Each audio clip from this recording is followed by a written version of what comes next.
Hi guys, සුබදවසක්. අපි ඉස්සෙල්ම කතා කරමු රීටේල් සේල්ස් ගැන. මේ රීටේල් සේල්ස් ඩේටා රිලීස් වුණේ මාර්තු 17 වෙනිදා. 0.6ක් තමයි ફોකාස් කරලා තිබ්බේ. නමුත් ආවේ ඇක්චුවල් ඩේටා ආවේ 0.2කින් දෙකක් විදිහට තමයි ආවේ. එතකොට අපිට බලා ගන්න පුළුවන් සැලකිලි විදිහට රීටේල් සේල්ස් අඩු වෙලා තියෙනවා. ඒ කියන්නේ කන්සියුමර්ස්ලා තමන් භාවිතා කරන භාණ්ඩ ප්‍රමාණය අඩු කරලා තියෙනවා. මේක ඉන්ෆ්ලේෂන් එක නිසා වෙන්න පුළුවන්. ඒක එච්චර හොඳ දෙයක් නෙවෙයි ඒ ඩේටා. ඉතින් ඊට පස්සේ අපි ප්‍රධාන වශයෙන්ම කතා කරමු දැන් අද දවසේ එනවා ෆෙඩ් මීටින් එකේ රිසල්ට් එකක් එයි මාකට් එක ඩිරෙක්ෂන් එක තීරණය කරයි ෆෙඩ් කියන දේවල් අනුව. ඉතින් ෆෙඩ් එක මොන වගේ දෙයක් කියයිද කියලා අපි වෝල් ස්ට්‍රීට් එකේ ඉන්න අයගේ අදහස් බැලුවට පස්සේ විවිධාකාර අදහස් තියෙනවා. සමහර අය කියනවා ෆෙඩ් රේට් කටයක් එන එකක් නැහැ කියලා. මේ සමහරට මේ අවුරුද්ද පුරාවටම තියෙන එකක් නැහැ කියලා. සමහර අය කියනවා රේට් කට් දෙකක් හෝ ඊට වඩා වැඩි ප්‍රමාණයක් එන්න පුළුවන් කියලා. අපි එකින් එක බලමු මේ තියෙන විවිධාකාර අදහස් වලට හේතු වෙන්නේ මොනවද කියලා. But why do you still think zero may be the way we go? It's not just weaker activity, it's stagflation, right? We've had these upside surprises in inflation, and we haven't really seen the impact of tariffs yet. Despite that, inflation's been a little bit higher than expected. ඉතින් rate කටයක් එන්නේ නැහැ කියන අය ගොඩක් වෙලාවට කියන්නේ ස්ටැග්ෆ්ලේෂන් එක මේ වෙනකොට තියෙනවා. මොනවද මේ ස්ටැග්ෆ්ලේෂන් එක කියලා කියන්නේ? ස්ටැග්ෆ්ලේෂන් එක කියලා කියන්නේ ඉකොනොමි එකේ තියෙන අන්බැලන්ස් සිටුේෂන් එකක්. ඒ කියන්නේ ඉකොනොමි එකේ හයි ඉන්ෆ්ලේෂන් එක, ඒ වගේම ලෝ ඉකොනොමික් ග්‍රෝත් එක, ඒ වගේම හයි අන්එම්ප්ලොයිමන්ට් එක පේන්න තියෙනවා නම් ඒකට අපි කියන්නේ ස්ටැග්ෆ්ලේෂන් එක කියලා. ඉතින් මේක හටගත්තු කරුණු තමයි හයි ඉන්ෆ්ලේෂන් එක ආවේ කොහොමද? හයි ඉන්ෆ්ලේෂන් එක ආවේ ටැරිෆ් හින්දා අන්සර්ටන්ටි එකක් බිල්ඩ් අප් වෙලා තියෙනවා මේ වෙනකොට. කතා කරපු මේ රීටේල් සේල්ස් එහෙම බලුවට පස්සේ හයි ඉන්ෆ්ලේෂන් එකක් ටික බිල්ඩ් අප් වෙනවා කියලා පේනවා. ඊට පස්සේ ලෝ ඉකොනොමික් ග්‍රෝත් එක මොකද ටැරිෆ් හින්දා මේ දේ එන්න පුළුවන්. ඒ වගේම ඊළඟට තියෙන දේ තමයි high unemployment rates විශේෂයෙන්ම tariff plus Dodge කියලා කියන්නේ ඉලොන් මස්ක්ගේ අර department of efficiency හින්දා. ඉතින් මේ දේවල් හින්දා මෙන්න මේ කරුණු මත ගොඩක් වෙලාවට stagflation එකේ ඒක හින්දා ගොඩක් වෙලාවට මේ stagflation එක තියෙන වෙලාවක interest rate cut එකකට යන එක එච්චර හොඳ දෙයක් නෙවෙයි කියලා තමයි interest cut එකක් එන එකක් නැහැ කියලා කියන අය හිතන්නේ.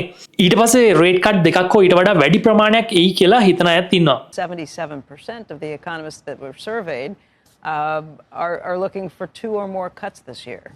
Are you in that camp? No. Our estimation at this point would be 3 cuts. Are the FOMC going to update their dot plots? And you still see 4 cuts. Why? You know, we had a positive 50 basis point contribution from government spending in the fourth quarter. Interest rate cut දෙකක් හෝ ඊට වඩා වැඩි ප්‍රමාණයක් එන්න පුළුවන් කියලා අපිට හිතන්න පුළුවන්. තවත් එක දෙයක් තමයි ජොරම් පවුල් ටැරිෆ් එන්න කලින් ටැරිෆ් දාන්න කලින් මේ තියෙන සබ්ජෙක්ට් එක ලොකුවටම උඩට එන්න කලින් ජොරම් පවුල් ඒ කියන්නේ ට්‍රම්ප් පත් වුණාට පස්සේ ට්‍රම්ප්ගේ පොලිසිස් වල තිබ්බ ටැරිෆ් දානවා කියලා ජොරම් පවුල් යම්කිසි සම්මුඛ සාකච්ඡාවකදී මෙන්න මේ වගේ දෙයක් කියනවා. ඒ තමයි ටැරිෆ් එනවා කියලා දන්නවා. නමුත් ටැරිෆ් සිම්පල් දෙයක් නම් ලොකුවටම වොරි වෙන්න ඕන නැති විදියට ටැරිෆ් එකක් නම් ඇත්තටම කිසි ප්‍රශ්නයක් නැහැ. නමුත් පොඩ්ඩක් භයානක විදියට ටැරිෆ් මේගොල්ලෝ දානවා නම් ඒක පොඩ්ඩක් වොරි වෙන්න ඕන දෙයක්. ඉතින් එහෙම කියලා කියනවා 2019 මේ දේම වුණා. 2019 දිත් පේන තිබිච්ච දෙයක් තමයි ට්‍රේඩ් වෝස්. ඒ කියන්නේ අන්සර්ටන්ටි එක බිල්ඩ් අප් වුණා 2019 ට්‍රම්ප් තමයි හිටියේ. ඒ වගේම ලෝ ඉන්ෆ්ලේෂන් එක තිබ්බා. ලෝ ඉන්ෆ්ලේෂන් එක කියලා කියන්නේ ඉන්ෆ්ලේෂන් නැහැ කියන එක නෙවෙයි. ඉන්ෆ්ලේෂන් එක තියෙනවා. ටික බිල්ඩ් අප් වෙනවා.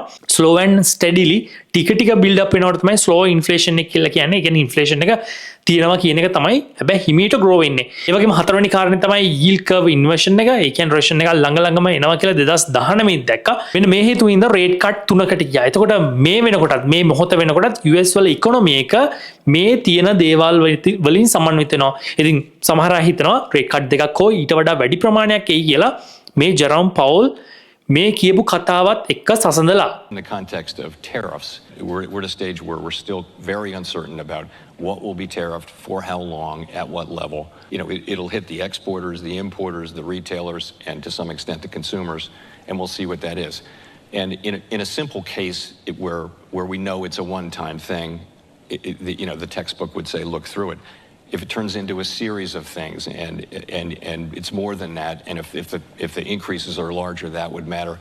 I would point people back to 2019, when we had the Tax Cuts and Jobs Act, we had lower immigration, and we had regulatory policy under President Trump in the first regime.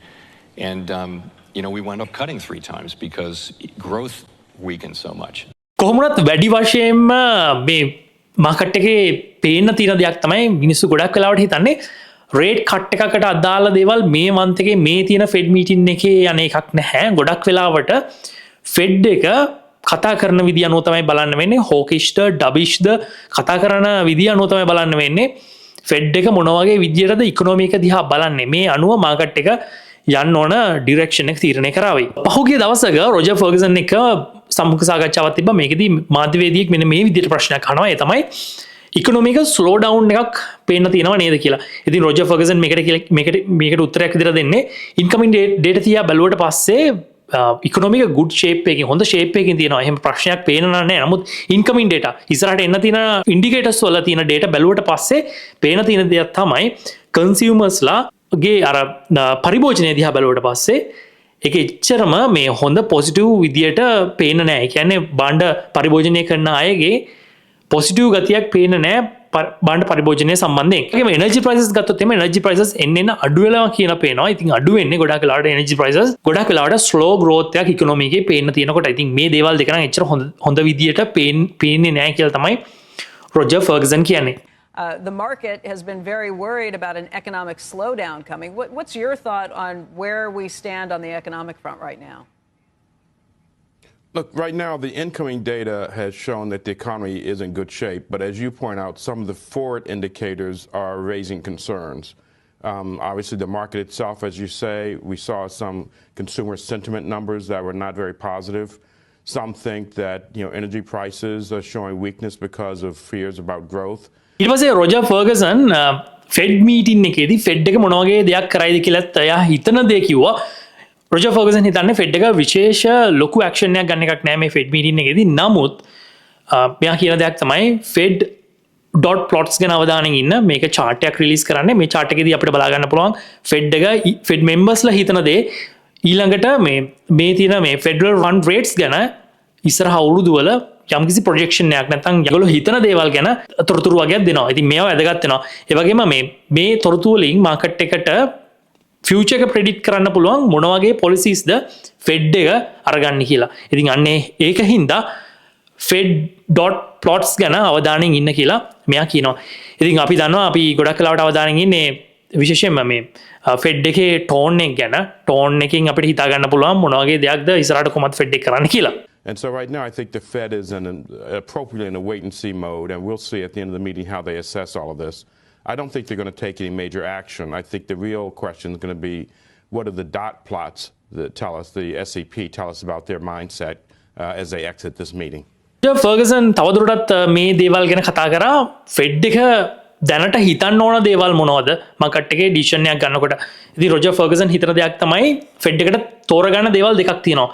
එකක් තමයි අන්එම්ප්ලොයිමන්ට් rate slow growth එක කියන දේ control කරන්න යනවද එහෙම නැත්නම් inflation එක කන්ට්‍රෝල් කරන්න යනවද මේ තියෙන දේවල් දෙකින් එකක් ෆෙඩ් එක තෝරගන්න ඕන. ඉතින් රොජර් ෆර්ගසන් හිතන්නේ ෆෙඩ් එක තෝරගන්න ඕනේ ඉන්ෆ්ලේෂන් එක කන්ට්‍රෝල් කරන්න. මොකද ඉන්ෆ්ලේෂන් එක කන්ට්‍රෝල් කරේ නැතුනොත් තමයි ලොකුම ප්‍රශ්නේ වෙන්නේ. මොකද ඔයාලට මතකද අවුරුදු දෙක තුනකට කලින් ෆෙඩ් රේට්ස් වැඩි කළා ඉන්ෆ්ලේෂන් එක කන්ට්‍රෝල් කරන්න තමයි ෆුල් ට්‍රයි එක දුන්නේ. හරිද? ඉතින් මෙයා හිතන්නේ මේ ඉන්ෆ්ලේෂන් එක කියන ප්‍රශ්නය දැන් මේනොට කරලියට ඇවිල්ලා තියෙනවා මේ තියෙන ටැරිෆ් නිසා. මේ තියෙන අන්සර්ටනිටි එක හින්දා. ඉතින් මේ දේ ඉස්සෙල්ම කන්ට්‍රෝල් කරන්න ඕන කියලා තමයි රොජර් ෆර්ගසන් හිතන්නේ. Hearing from me is they should be very cautious now. I think they've won some credibility on the inflation front after getting off to a slow start. I would caution against focusing too much on the unemployment story or the slow growth story at this stage, because it's really important to keep inflation under control. And we saw how painful inflation is when it is not under control. So you're hearing from me, I would lean more towards this, make sure we got the inflation genie in the bottle, and let fiscal policy and other things deal with the potential slowing of growth. That's exactly the way I would lean it. I'm not sure that's where they'll come out, but I think that would be the wiser move.